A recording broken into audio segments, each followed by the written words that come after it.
Colonel Macgregor, thank you so much for coming on today. Sure, happy to be with you, Steve. Give my audience a summary of what's going on near the Red Sea with the Houthis. All of a sudden, I'm hearing a lot about Iran, but then Yemen and the Houthis, and they're attacking, and the U.S. military is counterattacking.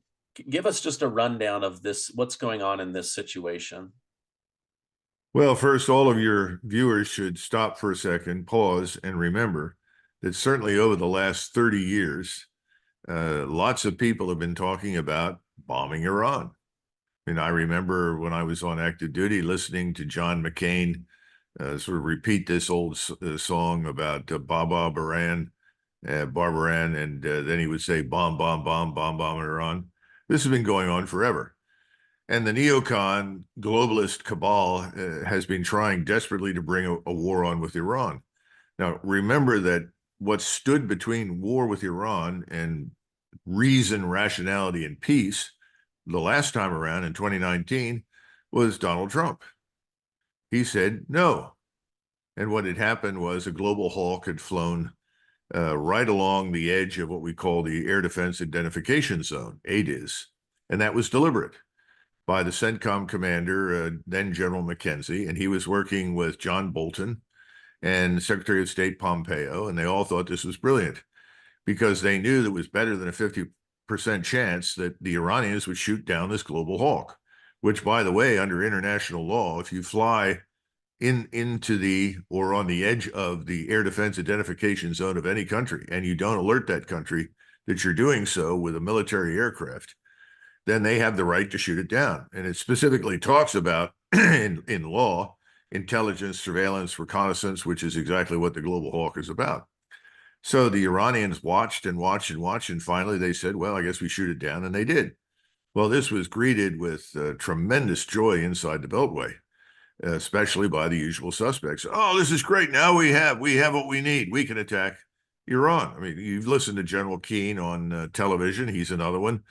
All of these people are profiting from this. In other words, they're part of a cabal that rewards its supporters handsomely financially. And what they all said was, now we have what we need and let's go to war. And they brought the vans with all sorts of expensive technology over to the White House so that you could turn the White House into an immediate sort of war headquarters. They all descended upon President Trump in the Oval Office, and he asked a couple of important questions. One of the questions was, how many people are we going to kill if we do what you want? Because they already had the strike package with aircraft and missiles ready to go.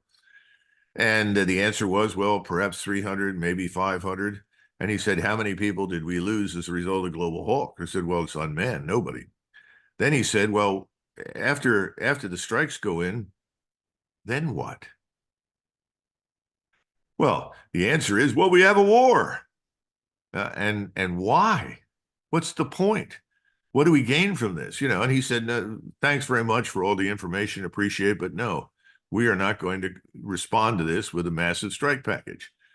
So suddenly all the big donors like Adelson and the others who have been pressing hard, we must have a war. This is good for the United States. This is good for Israel. Iran has to be destroyed. Everybody was sad-faced, unhappy face. And everybody sort of, oh, this is terrible, and walked away from the White House. Donald Trump saved us from a calamity. Well, we're back in the same position again. This time, the Houthis. Who are the Houthis? The Houthis are Shiite Arab tribesmen that have finally become the major force in this place called Yemen, down at the bottom of the Saudi peninsula, the Arab peninsula. But they've been fighting for many years, at least up until 2016, for their lives and their survival against the Saudis and, guess what? Al-Qaeda, because Saudi Arabia enlisted Al-Qaeda fighters to fight on the ground for them, while the Saudis and we bombed the Houthis. Why? Well, they're Shiites. And the Shiites didn't know what to do. They went to Iran and asked for help because they were the only people out there that would provide the Houthis with any assistance. They got it. And so obviously they were at that point an arm of the Iranian octopus. And so eventually the war ended in a stalemate. The Houthis were actually the ones that prevailed. Even in the United States, the terrible famine that was brought on by all of this had killed tens of thousands of people. Finally, in Washington, people said, oh my God, this needs to stop. We told the Saudis no more, we won't support it. So it ended. Well, now the Houthis have decided that they are Arabs. So are the people that we call Hezbollah. They may be Shiites, but they're also Arabs. The so-called Shiite militias in Iraq that are all, quote unquote, Iranian backed, which is the effort to try and convey the impression that Iran controls everything these people do. They're Arabs. The people in Hamas who are being killed in great numbers are Arabs. We're up to what, 23,000 dead now. And so the Houthis have said, we are demonstrating our solidarity to our Arab brothers who are being murdered in Gaza. And until the efforts against them stop, we're going to make it miserable for commercial traffic through the Red Sea. Now, bear in mind, these are now much more sophisticated people than the ones they were a few years ago. They actually know who registers the ship, who's an owner or a part owner. And all of the ships that they've attacked, I think with maybe one exception, have had either real complete ownership or partial ownership by Israelis. And so they said, if you're a part owner or you own, because remember, the thing is flagged. It may be a Panamanian ship that flies some other flag, but it doesn't tell you who owns it, who's profiting from moving oil, liquefied natural gas, food, whatever. They've been able to find out. And it doesn't take much to stop commercial traffic. They don't have the newest and most lethal weaponry. They're using weaponry that's old, but is still potentially lethal. And they've had some success in damaging ships. They haven't sunk anything.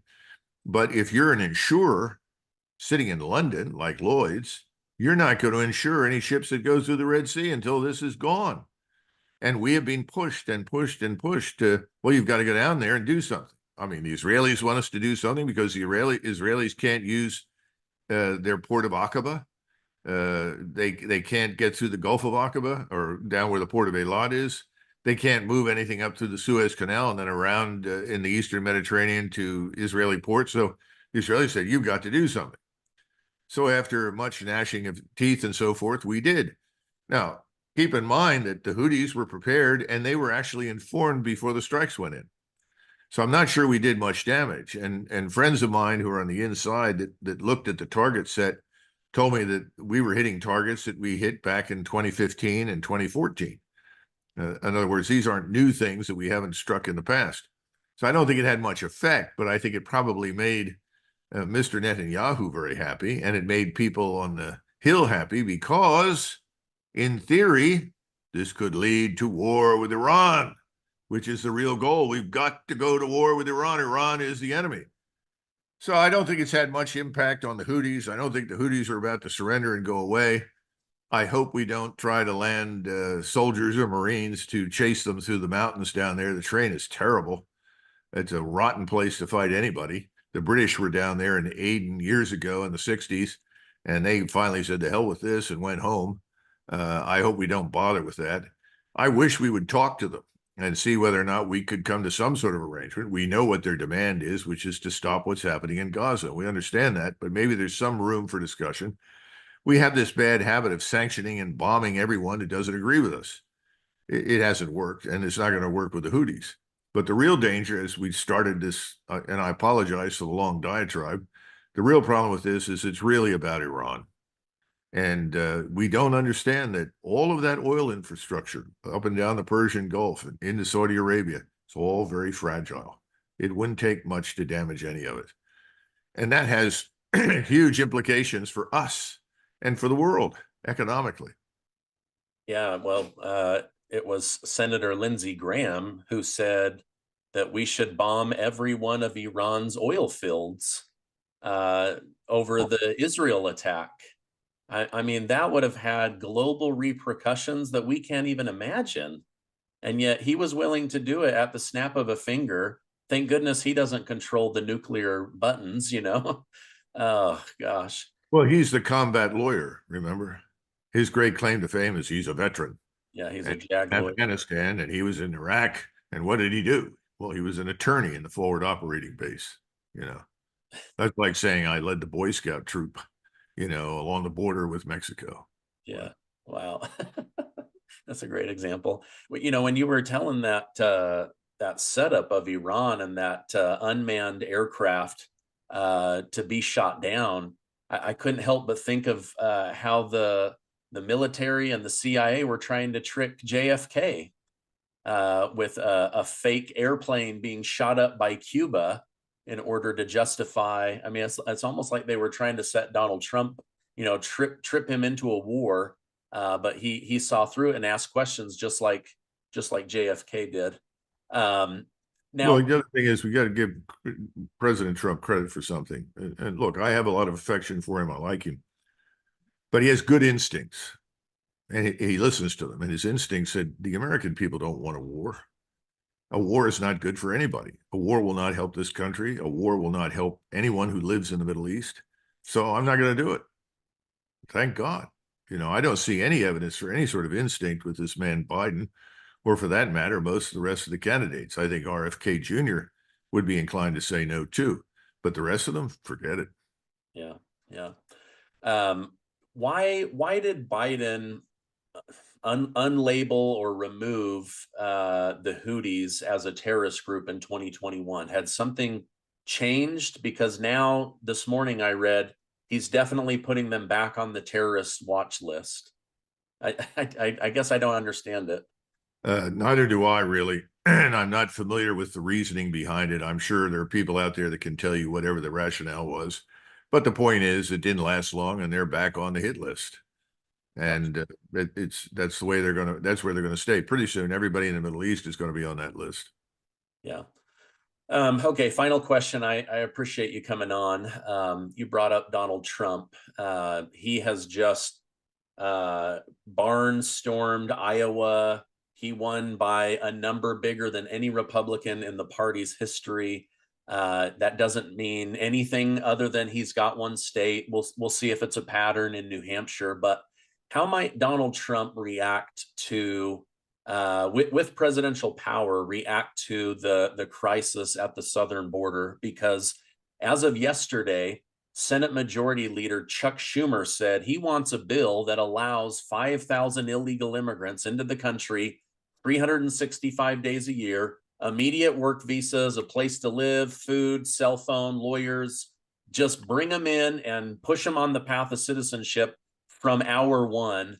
How would this president behave differently than the current administration? I cannot imagine Donald Trump ever signing on for any such thing. He knows what's happening. Schumer is out to destroy us, people like you and me. That we are the problem. We are the Americans who stand in the way of our denationalization. The left wants to convert us, and the left is not alone because they have fellow travelers on the right. I think if you look carefully at the announcement that came out last night, Senator Langford from Oklahoma, a supposed Republican, he's somebody we would call a rhino, decided, oh, sure, I'll sign on for this with Schumer, and this will solve everything. Just as amnesty that was finally approved by Reagan back in the 80s solved everything. Yeah, sure. As soon as he approved amnesty, that's when illegal immigration took off on a scale that had never been seen before in the history of the country. And we've been dealing with the consequences ever since. The point is that the more people you can bring into the United States who are fundamentally different from us, who do not share our values, our interests, they have no interest in the United States. They don't want to be Americans. A friend of mine who's from El Salvador sent me a note last night and said about this whole situation. And he said, it took me 6 years to become a citizen. And he said, I'm very proud of being a citizen.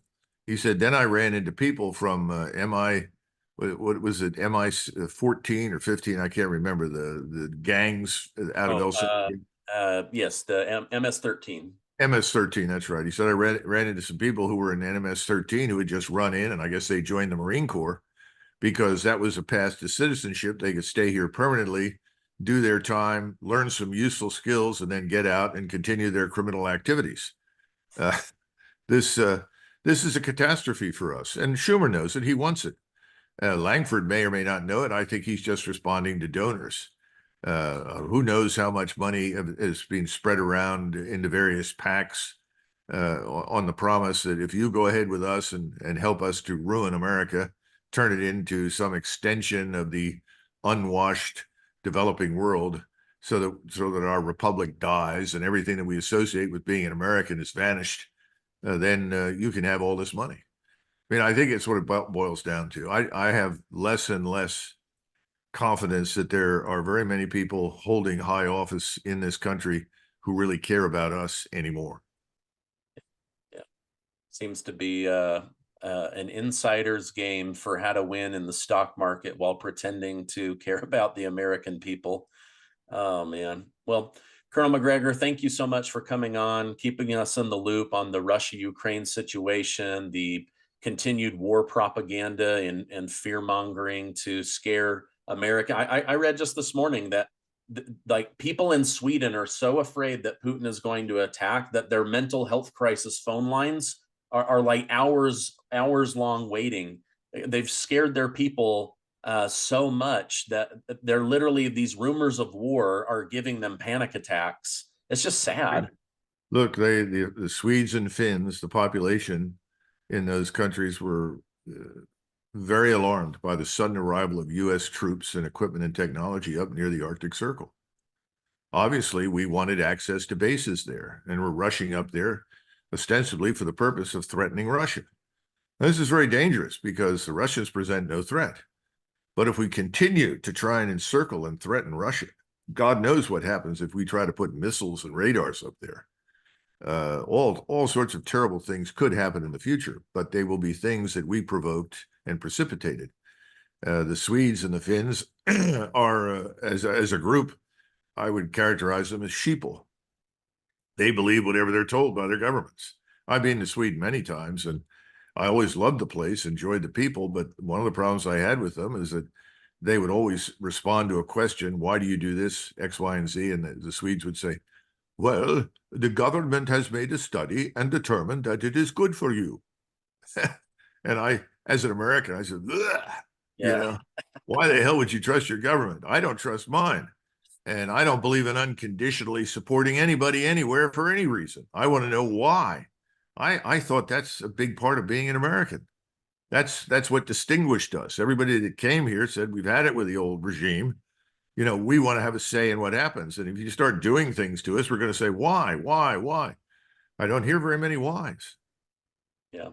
If President Reagan tried his famous joke there, it wouldn't land. I'm from the government and I'm here to help. They'd be, oh, come on in, come on in, sit on my furniture. So, well, hey, thank you so much for coming on. I really do appreciate it. Your military insight is invaluable, and I hope you have a great rest of your day.